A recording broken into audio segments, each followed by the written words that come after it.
নমস্কার বন্ধুরা, আমার এই ছোট্ট ছাদ বাগান আপনাদের দেখাচ্ছি।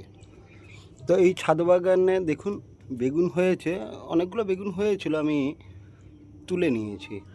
তো যাই হোক, রান্নার জন্য বেগুন তোলা হয়ে গেছে, আর বেগুনে এই যে ফুল এসছে, আবার খাবার দেওয়া হয়েছে। এটা আমার ছোট্ট বাগান। দেখুন এখানে জবা হয়েছে, এখানে এখনও চন্দ্রমল্লিকা আছে। আর এই দেখুন, এইভাবেই আমার ছোট্ট ছাদ বাগান। এই ছাদ বাগানে বিভিন্ন ধরনের আছে, রজনী আছে, মোরগঝুটি আছে, আর এই দেখুন ক্যাকটাসও রয়েছে, বোতল গাছ রয়েছে, এরিকা রয়েছে। এর সঙ্গে দেখুন এটা জবা গাছ, আর এটা কাগজ ফুল। তো এটা হয়ে গেছে, এটা নতুন এসছে এই তিনটে গাছ। আর এই দেখুন এটা সবুজ আছে, আর এটা দেখুন হলুদ আছে, আর এটা পিঙ্ক আছে। আর কিছু গোলাপও হয়েছে। এই গোলাপ গাছটা খাবার দিতে হবে। এতে তিনখানা গাছ একসঙ্গে এই টবে বসানো রয়েছে। আর এটা ছোট্ট ছোট্ট গোলাপ, এই দেখুন এভাবে ছোট্ট গোলাপ। আর এর মধ্যে অনেকগুলো ফুল রয়েছে।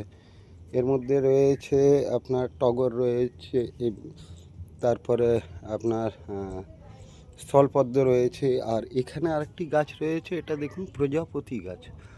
এই ভেতরটাতে রয়েছে প্রজাপতি মতো পাতা, দেখুন মনে হবে যেন প্রজাপতি বসে আছে। তো বন্ধুরা, এটা পাতা বুড়ো হয়ে গেলে আর একটু পাতাটা দেখবেন ফুটো ফুটো হয়ে যাবে, যেরকম খুব সুন্দর লাগে প্রজাপতির মতো। আর এখানে দেখুন রজনীগন্ধা স্টিক অনেকগুলোই হয়েছে, আবার একটা হচ্ছে। আর এই দেখুন এখানেও গোলাপ এসছে, গাছটায় খাবার দেওয়ার দরকার আছে। তো যাই হোক বন্ধুরা, এরপরে আপনাদেরকে দেখাই, এই যে আমার এখানে একটি মোসাম্বি লেবুর গাছ রয়েছে। এই দেখুন কীভাবে মোসাম্বি লেবু হয়ে আছে। দেখুন বন্ধুরা, এটা আমার ছাদ বাগানে টবের মধ্যেই রয়েছে।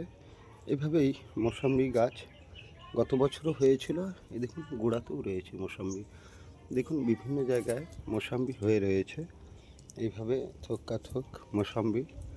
দেখুন বন্ধুরা, এইভাবেই মোসাম্বি কেউ আগে হয়েছে, কেউ পরে হয়েছে। এটা পরে হয়েছে, এই জন্য ছোটো রয়েছে। এগুলো আগে হয়েছে, বেশ বড়ই হয়েছে। তো বন্ধুরা, এই হচ্ছে আমার ছাদ বাগান। আর এখানে দেখুন কত সুন্দর কত সুন্দর এই যে টবের মধ্যে এটা পাথরকুচি এক ধরনের গাছ। আর রয়েছে এখানে আমার আরেকটি, এটা রয়েছে আপনার চিকু সপেতা গাছ। এইভাবেই ফুল এসছে। তো বন্ধুরা, এরপরে আশা করছি ফল আসবে, ফল এলে আপনাদের দেখাবো। আর এইভাবে অ্যালোভেরাও রয়েছে, আর অনেক আমার নয়নতারা গাছ রয়েছে। তো বন্ধুরা, এই হচ্ছে আমার ছাদ বাগান। ধন্যবাদ সবাইকে।